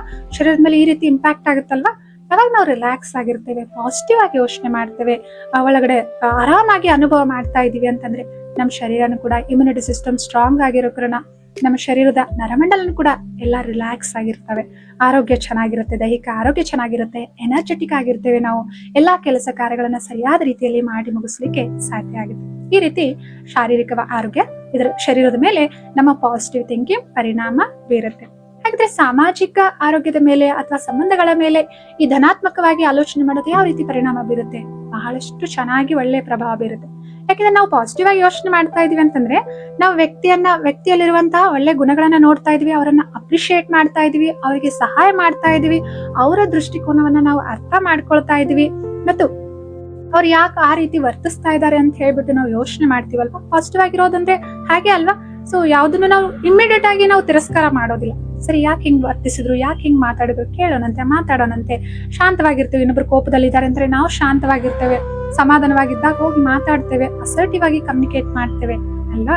ಸೊ ಈ ರೀತಿ ಇರೋದ್ರಿಂದ ಏನಾಗುತ್ತೆ, ಇನ್ನೊಬ್ರು ಹೇಗಿದ್ದಾರೆ ಹಾಗೆ ಅವರನ್ನ ಆಕ್ಸೆಪ್ಟ್ ಮಾಡ್ತೇವೆ. ನಮ್ಮ ಸಂಬಂಧಗಳಲ್ಲಿ ಒಂದು ಸಾಮರಸ್ಯತೆ, ಹಾರ್ಮೋನಿ ಅನ್ನೋದು ಇರುತ್ತೆ, ಸಂಬಂಧಗಳು ಗಟ್ಟಿಗೊಳ್ತಾ ಹೋಗ್ತವೆ, ಒಬ್ರು ಇನ್ನೊಬ್ರ ಮೇಲೆ ನಂಬಿಕೆ ಅನ್ನೋದು ಇರುತ್ತೆ, ಮತ್ತು ಒಬ್ರು ಇನ್ನೊಬ್ಬರಿಗೆ ನ್ಯಾಚುರಲ್ ಆಗಿ ನಾವು ಸಹಯೋಗ ನೀಡ್ಲಿಕ್ಕೆ ಸಾಧ್ಯ ಆಗುತ್ತೆ. ಸೊ ಪ್ರೀತಿ ಜಾಸ್ತಿ ಆಗುತ್ತೆ ಸಂಬಂಧಗಳಲ್ಲಿ. ಸೊ ಇದರಿಂದ ಏನಾಗುತ್ತೆ, ನಾವು ಕೆಲಸ ಕಾರ್ಯ ಮಾಡ್ತಾ ಇರೋರ ಜೊತೆನೂ ಕೂಡ ನಮ್ ಜೂನಿಯರ್ಗೆ ನಾವು ಕೆಲಸ ಹೇಳಿರ್ತೇವೆ, ಸೊ ಅವ್ರು ಮಾಡ್ಲಿಕ್ಕೆ ಆಗಿರೋದಿಲ್ಲ. ನಾವು ಪಾಸಿಟಿವ್ ಆಗಿ ಯೋಚನೆ ಮಾಡೋ ವ್ಯಕ್ತಿತ್ವ ಹೊಂದಿರೋ ಕಾರಣ ಏನ್ ಮಾಡ್ತೇವೆ, ತಕ್ಷಣ ಕೋಪಗೊಳ್ಳೋದಿಲ್ಲ, ತಕ್ಷಣ ಕಮಾಂಡ್ ಮಾಡೋದಿಲ್ಲ, ಆರ್ಡರ್ ಮಾಡೋದಿಲ್ಲ, ಅಥವಾ ಮುಖವನ್ನ ಕೋಪದ ತರ ನಾವು ಕೋಪ ಮಾಡ್ಕೊಂಡು ಅವ್ರ ತರ ಮಾಡ್ಕೊಳ್ಳೋದಿಲ್ಲ. ಶಾಂತವಾಗಿ ಕುಳಿತುಕೊಂಡು ಯಾಕೆ ಮಾಡ್ಲಿಕ್ಕೆ ಆಗ್ಲಿಲ್ಲ, ನಿಮ್ಗೆ ಗೊತ್ತಿತ್ತಲ್ವಾ ಇವತ್ತಿದ್ರದ್ದು ಲಾಸ್ಟ್ ಡೇ ಇದೆ, ಮಾಡಿ ಮುಗಿಸ್ಬೇಕು ಅಂತ ಹೇಳ್ಬಿಟ್ಟು, ಏನ್ ಸಮಸ್ಯೆ ಉಂಟಾಯ್ತು, ಏನ್ ಚಾಲೆಂಜ್ ಇತ್ತು, ಸೊ ನೀವು ಮೊದಲೇ ಯಾಕೆ ಕಮ್ಯುನಿಕೇಟ್ ಮಾಡ್ಲಿಲ್ಲ ಅಂತ ನಾವು ಎಲ್ಲಾನು ಕುಳಿತುಕೊಂಡು ಕೇಳ್ತೇವೆ. ಅವಾಗ ಗೊತ್ತಾಗುತ್ತೆ ಅವ್ರು ಯಾವ್ದೋ ಒಂದು ಸಮಸ್ಯೆ ಎದುರಿಸ್ತಿರ್ತಾರೆ, ಅಥವಾ ಅವ್ರಿಗೆ ಯಾವ್ದೋ ಒಂದು ಸವಾಲು ಅವ್ರು ಎದುರಿಸ್ತಿರ್ತಾರೆ, ಅಥವಾ ಅವ್ರಿಗೆ ಏನ್ ತೊಂದರೆ ಆಯ್ತು ಅಂತ ಹೇಳ್ಬಿಟ್ಟು ನಮ್ಗೆ ಗೊತ್ತಾದಾಗ ನಾವೆಲ್ಲರೂ ಕೂಡಿ ಅದನ್ನ ಸೇರ್ಬಿಟ್ಟು ಅದನ್ನ ಬಗೆಹರಿಸಬಹುದಾಗಿದೆ ಅಲ್ವಾ. ಆದ್ರಿಂದ ನಮ್ಮ ಸಂಬಂಧಗಳು ಏನಿರ್ತವೆ ಚೆನ್ನಾಗಿರ್ತವೆ. ಸಕಾರಾತ್ಮಕವಾಗಿ ಯೋಚನೆ ಮಾಡೋದ್ರಿಂದ ಇನ್ನೊಬ್ಬರ ದೃಷ್ಟಿಕೋನ ನಾವು ಅರ್ಥ ಮಾಡ್ಕೊಳ್ಳಿಕ್ಕೆ ಸಾಧ್ಯ ಆಗುತ್ತೆ. ಇದರಿಂದ ವಾತಾವರಣದಲ್ಲಿ ಕೂಡ ಸಕಾರಾತ್ಮಕವಾಗಿ ನಾವು ಯೋಚನೆ ಮಾಡೋರ ಜೊತೆಲಿ ಇದೇವಿ ಅಂತಂದ್ರೆ ಆ ವಾತಾವರಣ ಹೇಗಿರುತ್ತೆ, ಚೆನ್ನಾಗಿರುತ್ತೆ. ಅದೇ ಒಬ್ರು ತುಂಬಾ ಸ್ಟ್ರಿಕ್ಟ್ ಆಗಿದ್ದಾರೆ, ಚಿಕ್ಕ ಪುಟ್ಟ ಮಾತುಗೂ ಕೂಡ ಕಿರಿಕಿರಿ ಮಾಡ್ತಾರೆ, ಬೈತಾರೆ ಅಂತಂದ್ರೆ ಅಲ್ಲಿ ಎನರ್ಜಿ ಹೇಗಿರುತ್ತೆ, ವಾತಾವರಣ ಅಲ್ವಾ. ನಾವೆಲ್ಲರಿಗೂ ಕೂಡ ಅನುಭವ ಇದೆ, ಫ್ರೆಂಡ್ಲಿ ಆಗಿರೋರ್ ಜೊತೆ ನಾವ್ ಎಷ್ಟು ರಿಲ್ಯಾಕ್ಸ್ ಆಗಿರ್ತೇವೆ, ಎಷ್ಟು ಓಪನ್ ಅಪ್ ಆಗಿ ಮಾತಾಡ್ತೇವೆ, ಎಷ್ಟು ಇನ್ನೊಬ್ರು ನಮ್ಮನ್ನ ಅರ್ಥ ಮಾಡ್ಕೊಳ್ತಾರೆ ಅಂತಂದ್ರೆ ನಾವು ಕಮಿಟ್ ಆಗಿರೋದ್ಕಿಂತ ಜಾಸ್ತಿನೇ ಎಫರ್ಟ್ ಹಾಕಿ ಕೆಲಸ ಮಾಡಿ ಬೇಗ ಮುಗಿಸ್ಕೊಳ್ತೀವಿ ಅಲ್ವಾ. ಸೊ ಅದಕ್ಕೋಸ್ಕರ ನಮ್ಮ ಸಂಬಂಧಗಳ ಮೇಲೂ ಕೂಡ ಇದು ಬಹಳಷ್ಟು ಸಕಾರಾತ್ಮಕವಾಗಿ ಪರಿಣಾಮವನ್ನ ಬೀರುತ್ತೆ. ಮತ್ತು ನಮ್ಮ ಆಧ್ಯಾತ್ಮಿಕ ಆರೋಗ್ಯದ ಮೇಲೂ ಈ ಸಕಾರಾತ್ಮಕವಾಗಿ ಆಲೋಚನೆ ಮಾಡೋದು ಯಾವ ರೀತಿ ಪರಿಣಾಮ ಬೀರುತ್ತೆ ನೋಡಿ. ನಮ್ಮ ಆಂತರಿಕ ಶಕ್ತಿಗಳು ವೃದ್ಧಿ ಆಗ್ತಾ ಹೋಗ್ತವೆ. ನಮ್ ಕೋಪ, ಈರ್ಷಾ, ದ್ವೇಷ ಇಂತ ಆಲೋಚನೆಗಳು ಏನ್ ಮಾಡ್ತವೆ, ನಮ್ಮ ಆಂತರಿಕ ಶಕ್ತಿಯನ್ನ, ಆತ್ಮದ ಶಕ್ತಿಯನ್ನ ನಷ್ಟ ಮಾಡ್ತವೆ. ಅದೇ ನಾವು ಪ್ರೀತಿಯಿಂದ ಇದ್ದೇವೆ, ಅದೇ ನಾವು ಕರುಣೆಯಿಂದ ಇದ್ದೇವೆ, ದಯೆಯಿಂದ ಇದ್ದೇವೆ, ಕ್ಷಮಾ ಭಾವನೆಯನ್ನ ಹೊಂದಿದ್ದೇವೆ ಅಂತಂದ್ರೆ ನಮ್ಮ ಆಂತರಿಕ ಶಕ್ತಿಗಳು ವೃದ್ಧಿ ಆಗ್ತವೆ. ಮೊದಲನೇದಾಗಿ ಆಧ್ಯಾತ್ಮಿಕ ದೃಷ್ಟಿಕೋನದಲ್ಲಿ ಈ ಲಾಭವನ್ನ ನಾವು ಪಡಿತೇವೆ. ಎರಡನೇದಾಗಿ ನಾವು ಅಷ್ಟು ಈಸಿಯಾಗಿ ಯಾರನ್ನೂ ಜಡ್ಜ್ ಮಾಡ್ಲಿಕ್ಕೆ ಹೋಗಲ್ಲ. ಇಲ್ಲ ಅಂತಂದ್ರೆ ಸೊ ಪ್ರತಿಯೊಂದಕ್ಕೂ ಎಲ್ರಿಗೂ ಕೂಡ ತೀರ್ಪು ನೀಡ್ತಾ ಹೋಗ್ಬಿಡ್ತೀವಿ, ಇವ್ರು ಹಿಂಗೆ, ಇವ್ರು ಹೀಗೆ, ಇವ್ರು ಸರಿ ಇಲ್ಲ, ಅವ್ರು ಹಾಗೆ ಅಂತ ಹೇಳ್ಬಿಟ್ಟು. ಸೊ ಪಾಸಿಟಿವ್ ಥಿಂಕಿಂಗ್ ಇರುವಂತಹ ವ್ಯಕ್ತಿ ಅಷ್ಟು ಈಸಿಯಾಗಿ ಯಾರನ್ನು ಕೂಡ ಜಡ್ಜ್ ಮಾಡಲ್ಲ. ನಾನ್ ಜಡ್ಜ್ಮೆಂಟಲ್ ಅಂದ್ರೆ ಸಾಕ್ಷಿಯಾಗಿ ನೋಡುವಂತಹ ಮನೋಭಾವನ ಅವ್ರು ಏನ್ ಮಾಡ್ತಾರೆ, ಡೆವಲಪ್ ಮಾಡ್ಕೊಳ್ತಾರೆ, ಅವರಲ್ಲಿ ಅದು ವೃದ್ಧಿ ಆಗ್ತಾ ಹೋಗುತ್ತೆ. ಸೊ ಮತ್ತೆ ಭರವಸೆ ಅನ್ನೋ ಗುಣ ನಮ್ಮಲ್ಲಿ ಯಾವಾಗ್ಲೂ ಕೂಡ ಇರುತ್ತೆ, ಪಾಸಿಟಿವ್ ಆಗಿ ಯೋಚನೆ ಮಾಡ್ತೀವಿ ಅಂತಂದ್ರೆ.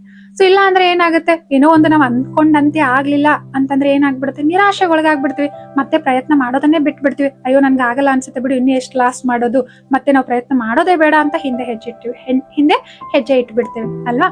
ಅದೇ ಪಾಸಿಟಿವ್ ಆಗಿ ಯೋಚನೆ ಮಾಡುವಂತ ವ್ಯಕ್ತಿ ಇದ್ರೆ ಆ ಫೇಲ್ಯೂರ್ ಇಂದ ಏನ್ ಕಲಿತ್ಕೊಳ್ಬೇಕಾಗಿದೆ ಕಲಿತ್ಕೊಂಡ್ಬಿಟ್ಟು ಮತ್ತೆ ಈ ಮಾರ್ಗದಲ್ಲಿ ಹೋದ್ರೆ ನಮ್ಗೆ ಸಕ್ಸಸ್ ಸಿಗ್ತಾ ಇಲ್ಲ ಅಂತಂದ್ರೆ ಅಲ್ಟರ್ನೇಟಿವ್ ಆಗಿರುವಂತಹ ಮಾರ್ಗಗಳು ಯಾವ್ದಾಗಿದೆ ಅಂತ ಹೇಳ್ಬಿಟ್ಟು ಅದ್ರ ಬಗ್ಗೆ ಯೋಚನೆ ಮಾಡ್ತಾರೆ, ಡಿಫ್ರೆಂಟ್ ಆಗಿ ಮತ್ತೆ ವಿಭಿನ್ನವಾಗಿ ಅವರು ಪ್ರಯತ್ನ ಮಾಡ್ತಾರೆ, ಅವಾಗ ಅವ್ರಿಗೆ ಸಕ್ಸಸ್ ಅನ್ನೋದು ಸಿಗುತ್ತೆ ಅಲ್ವಾ. ಅಂತಂದ್ರೆ ಹೇಳೋ ಉದ್ದೇಶ, ಸೊ ನಾವು ಆಧ್ಯಾತ್ಮಿಕವಾಗಿ ಯಾವ ರೀತಿ ನಮ್ದು ಗ್ರೋತ್ ಆಗುತ್ತೆ, ಜೀವನದಲ್ಲಿ ಎಲ್ಲಾ ಸಂದರ್ಭಗಳಲ್ಲೂ ಕೂಡ ನಮ್ಗೆ ಭರವಸೆ ಅನ್ನೋದು ಇರುತ್ತೆ. ಅಷ್ಟು ಈಸಿಯಾಗಿ ನಾವು ಯಾವ್ದನ್ನು ಕೂಡ ಬಿಟ್ಟು ಬಿಡೋದಿಲ್ಲ. ಎಕ್ಸಾಮ್ ಫೇಲ್ಯೂರ್ ಆದ್ರೂ ಆಗಿರ್ಬೋದು, ಆ ವ್ಯಾಪಾರದಲ್ಲಿ ನಷ್ಟ ಆದ್ರೂ ಆಗಿರ್ಬೋದು, ಸಂಬಂಧಗಳಲ್ಲಿ ಬಿಕ್ಕಟ್ಟಾದ್ರೂ ಆಗಿರ್ಬೋದು, ಆರೋಗ್ಯದಲ್ಲಿ ಏರುಪೇರಾದ್ರೂ ಆಗಿರ್ಬೋದು, ಆ ಪರಿಸ್ಥಿತಿಯಲ್ಲಿ ಏನು ಪಾಠವನ್ನ ಕಲಿತ್ಕೊಳ್ಬೇಕಾಗಿದೆ ಅದನ್ನ ಕಲಿತ್ಕೊಳ್ತಾರೆ, ಮತ್ತೆ ಅದನ್ನ ಹೇಗ್ ಸರಿ ಮಾಡ್ಬೇಕಾಗಿದೆ ಅಂತ ಸೊಲ್ಯೂಷನ್ ಬಗ್ಗೆ ಯೋಚನೆ ಮಾಡ್ತಾರೆ. ಯಾರು ಧನಾತ್ಮಕವಾಗಿ ಯೋಚನೆ ಮಾಡುವಂತ ವ್ಯಕ್ತಿತ್ವವನ್ನು ಹೊಂದಿರ್ತಾರಲ್ವಾ, ಅವರಲ್ಲಿ ಭರವಸೆ ಅನ್ನೋದು ಸದಾ ಯಾವಾಗ್ಲೂ ಕೊನೆಯವರೆಗೂ ಕೂಡ ಇರುತ್ತೆ. ಈ ಭರವಸೆಯ ಗುಣ ಅವರಲ್ಲಿ ಯಾವಾಗ್ಲೂ ಕೂಡ ಕೆಲಸ ಮಾಡ್ತಾ ಇರುತ್ತೆ. ಸೊ ಈ ರೀತಿ ಮತ್ತು ಆಧ್ಯಾತ್ಮಿಕವಾಗಿ ನಾವು ಮುಂದುವರಿತಾ ಹೋಗ್ತೇವೆ, ನಮ್ಮ ಆತ್ಮವಿಶ್ವಾಸ ಅನ್ನೋದು ಯಾವಾಗ್ಲೂ ಇರುತ್ತೆ, ಮತ್ತು ವಿಲ್ ಪವರ್ ಅನ್ನೋದು ಜಾಸ್ತಿ ಆಗುತ್ತೆ ಅಲ್ವಾ. ಸೊ ನಾವು ಅಷ್ಟು ಈಸಿಯಾಗಿ ಬಿಡಲ್ಲ, ಯಾವಾಗ್ಲೂ ಕೂಡ ಸಕಾರಾತ್ಮಕವಾಗಿ ಯೋಚನೆ ಮಾಡ್ತಾ ಹೋಗೋದ್ರಿಂದ ಸೊ ಡಿಟರ್ಮಿನೇಷನ್ ಅನ್ನೋಂತಹ ಗುಣಗಳು ಕೂಡ ನಮ್ಮಲ್ಲಿ ಬರ್ತಾ ಹೋಗ್ತವೆ ಅಲ್ವಾ. ಪ್ರಯತ್ನ ಮಾಡ್ತಾನೆ ಇರ್ತೀವಿ, ಕೆಲಸ ಆಗ್ಬಿಡುತ್ತೆ, ಅವಾಗ ನಮ್ಮಲ್ಲಿ ಆತ್ಮವಿಶ್ವಾಸ ಇಂಪ್ರೂವ್ ಆಗುತ್ತೆ. ಮತ್ತೆ ಯಾವುದೇ ಇನ್ನೊಂದು ಕೆಲಸ ಮಾಡ್ಬೇಕಾದ್ರೂ ಕೂಡ ಈ ಅನುಭವ ನಮ್ಗೆ ಏನಾಗುತ್ತೆ, ಹೆಲ್ಪ್ ಆಗುತ್ತೆ. ಲಾಸ್ಟ್ ಟೈಮ್ ಹಿಂಗೆ ಆಗಿತ್ತಲ್ವಾ, ನಾನು ಪ್ರಯತ್ನ ಮಾಡಿದ್ರೆ ಈ ಕ್ಷೇತ್ರದಲ್ಲಿ ಕೂಡ ನಾನು ಮುಂದುವರಿಬಹುದು ಅನ್ಸುತ್ತೆ ಅಂತ ಹೇಳ್ಬಿಟ್ಟು ನಮ್ಗೆ ಏನ್ ಮಾಡುತ್ತೆ, ಇನ್ನು ಒಳ್ಳೆ ಕೆಲಸಗಳನ್ನ ಮಾಡೋದಕ್ಕೆ ಇದು ನಮ್ಗೆ ಪ್ರೇರಣೆಯನ್ನ ನೀಡುತ್ತೆ. ಸೊ ಆದ್ರಿಂದ ಸೊ ನಾವು ಲಿಸ್ಟ್ ಮಾಡ್ತಾ ಹೋದ್ರೆ ಎಂಡ್ಲೆಸ್ ಆಗಿರುವಂತಹ ಬೆನಿಫಿಟ್ಸ್ ಈ ಸಕಾರಾತ್ಮಕವಾದ ಆಲೋಚನೆಯಿಂದ ನಮ್ಗೆ ದೊರೆಯುತ್ತೆ. ಆಲೋಚನೆ ಅಂತಂದ್ರೆ ಆಗ್ಲೇ ಹೇಳ್ದಂಗೆ ಇದೊಂದು ಶಕ್ತಿ ಆಗಿದೆ. ನಮ್ಮ ಈ ಸಕಾರಾತ್ಮಕವಾದ ಆಲೋಚನೆ ಮಾಡುವ ಶಕ್ತಿ ನಮ್ಮ ರಕ್ಷಾ ಕವಚ ಇದ್ದಂತೆ. ಸೊ ನಮ್ಮ ಸಕಾರಾತ್ಮಕ ಧನಾತ್ಮಕ ಪಾಸಿಟಿವ್ ಥಿಂಕಿಂಗ್ ಎನರ್ಜಿನೇ ನಮ್ಮನ್ನ ಯಾವಾಗ್ಲೂ ಕೂಡ ಸುರಕ್ಷಿತವಾಗಿ ಇಡುತ್ತೆ.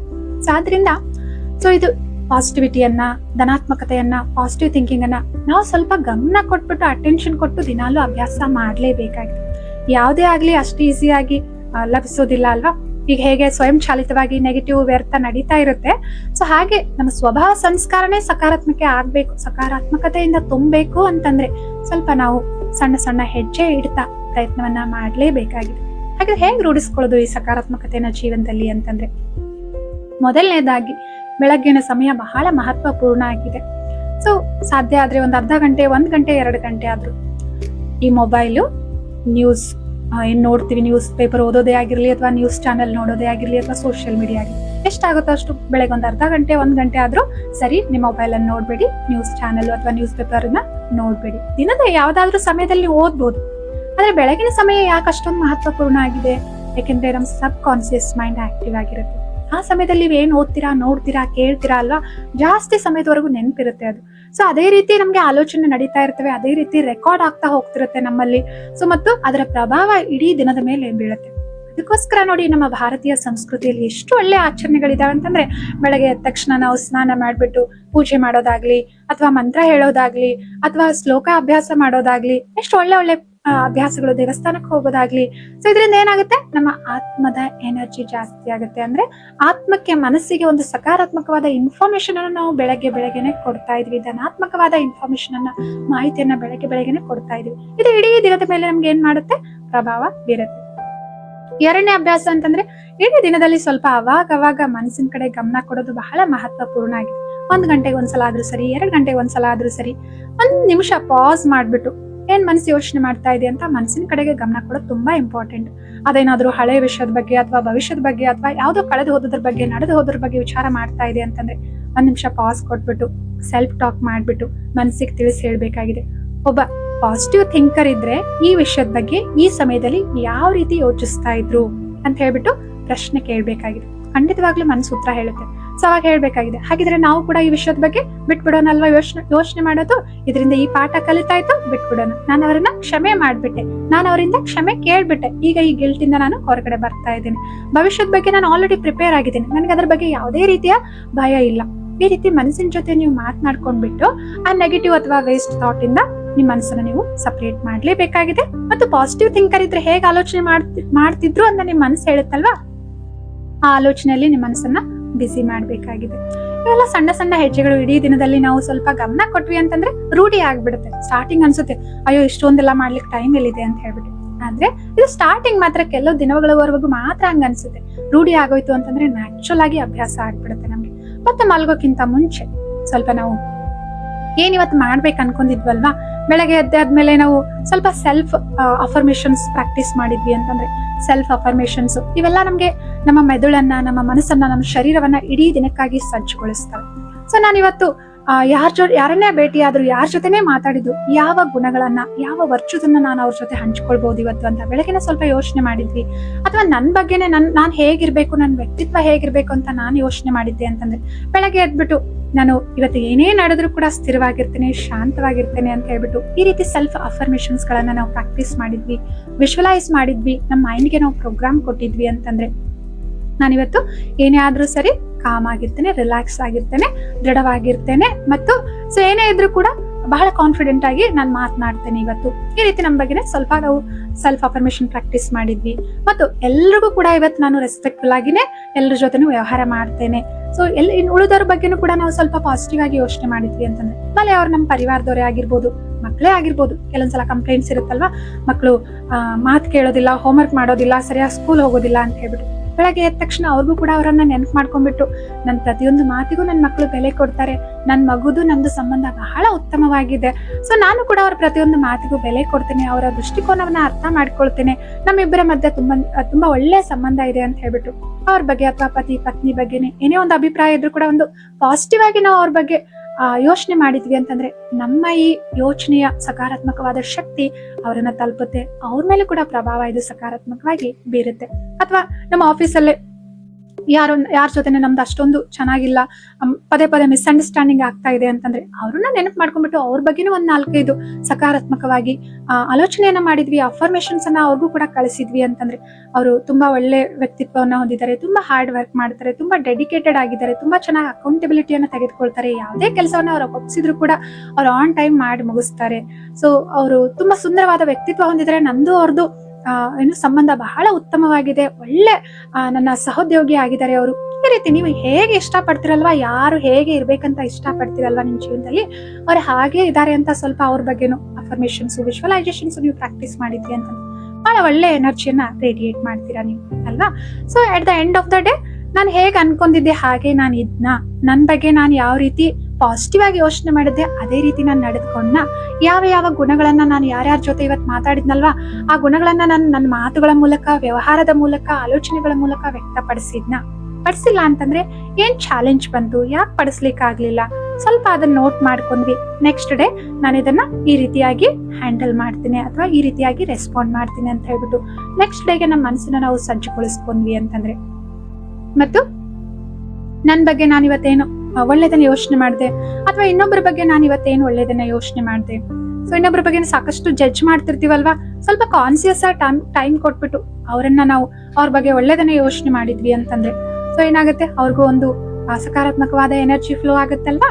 So at the end of the day ನಾನು ಚೆಕ್ ಮಾಡ್ಕೊಳ್ಬೇಕಾಗಿದೆ, ಇವತ್ತು ನನ್ನ ಬಗ್ಗೆ ನಾನು ಏನ್ ಯೋಚನೆ ಮಾಡಿದ್ದೆ ಹಾಗೆ ಇದ್ದಿನ, ಇನ್ನೊಬ್ಬರ ಬಗ್ಗೆ ಏನ್ ಯೋಚನೆ ಮಾಡಿದ್ನಲ್ವಾ ಹಾಗೆ ಅವ್ರ ಜೊತೆ ನಾನು ವ್ಯವಹಾರ ಮಾಡಿದ್ನ, ಅಥವಾ ಯಾವ ಒಳ್ಳೆ ಗುಣಗಳನ್ನ ನನ್ನ ಮಾತಿನ ಮೂಲಕ, ವ್ಯವಹಾರದ ಮೂಲಕ ನಾನು ಇನ್ನೊಬ್ಬರ ಜೊತೆ ಶೇರ್ ಮಾಡ್ಕೊಂಡೆ, ಇವತ್ತೇನ್ ನಾನು ಒಂದು ಒಳ್ಳೆ ಕೆಲಸ ಮಾಡಿದೆ. ಈ ರೀತಿ ಆತ್ಮಾವಲೋಕನ, ಸೆಲ್ಫ್ ಅನಲೈಸಿಸ್ ಅಥವಾ ಸೆಲ್ಫ್ ರಿಫ್ಲೆಕ್ಷನ್ ನಾವು ಮಾಡ್ಕೊಂಡ್ವಿ ಅಂತಂದ್ರೆ ಖಂಡಿತವಾಗ್ಲೂ ಯಾರ ಬಗ್ಗೆ ಆದ್ರೂ ಏನಾದ್ರೂ ಅಸಮಾಧಾನ ಇತ್ತು ಅಂತಂದ್ರೆ ಸ್ವಯಂನ ಜೊತೆ ಮಾತನಾಡ್ಕೊಂಡ್ಬಿಟ್ಟು ನಾವ್ ಅದನ್ನ ಮನಸ್ಸಿಂದ ಹೊರಗಡೆ ಹಾಕ್ಬೋದಾಗಿದೆ.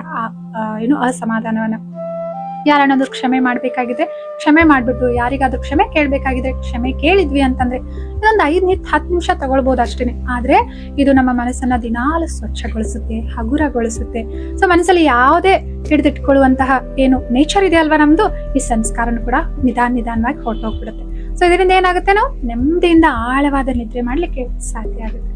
ಸೊ ಈ ರೀತಿ ಚಿಕ್ಕ ಚಿಕ್ಕ ಹೆಜ್ಜೆಗಳ ಮೂಲಕ ನಮ್ಮ ಜೀವನದಲ್ಲಿ ಸಕಾರಾತ್ಮಕತೆಯ ಅಭ್ಯಾಸವನ್ನ ನಾವು ಮಾಡ್ಕೊಂಡ್ವಿ, ಮತ್ತು ಅದನ್ನ ದಿನಾಲು ಕೂಡ ಅಭ್ಯಾಸ ಮಾಡ್ಬಿಟ್ಟು ಏನ್ ಅನ್ಕೊಂಡಿದೀವಲ್ಲ ಹಾಗೆ ಮಾಡ್ತಾ ಇದೀವಾ ಇಲ್ವಾ ಅಂತ ಸ್ವಲ್ಪ ಚೆಕ್ ಮಾಡ್ಕೊಂಡ್ವಿ ಅಂತಂದ್ರೆ ಖಂಡಿತವಾಗ್ಲು ಸೊ ಈ ಪಾಸಿಟಿವ್ ಥಿಂಕಿಂಗ್, ಧನಾತ್ಮಕವಾದ ಆಲೋಚನೆಗಳು, ಸಕಾರಾತ್ಮಕವಾದ ಆಲೋಚನೆ ಏನು ನಾವು ಮಾತಾಡ್ತೇವೆ, ಇದರ ಲಾಭದ ಬಗ್ಗೆ ತಿಳಿದುಕೊಂಡಿದೀವಲ್ವಾ, ಇದು ನಮ್ಮ ಜೀವನದಲ್ಲಿ ಧಾರಣೆ ಮಾಡ್ಕೊಳ್ಳಿಕ್ಕೆ ಸಾಧ್ಯ ಇದೆ.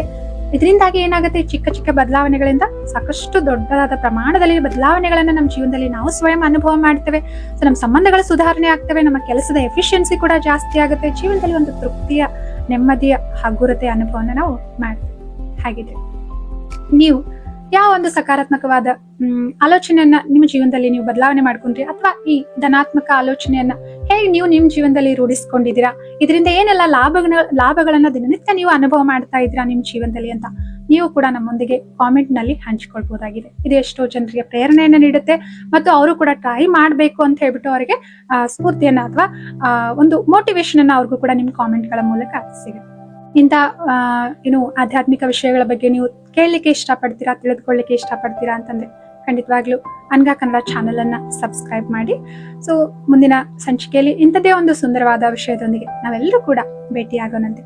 ಅಲ್ಲಿವರೆಗೂ ನಮ್ಮೆಲ್ಲರಿಗೂ ಕೂಡ ಒಳ್ಳೆಯದಾಗ್ಲಿ ಅಂತ ಹಾರೈಸ್ತಾ, ನಮಸ್ತೆ, ಓಂ ಶಾಂತಿ.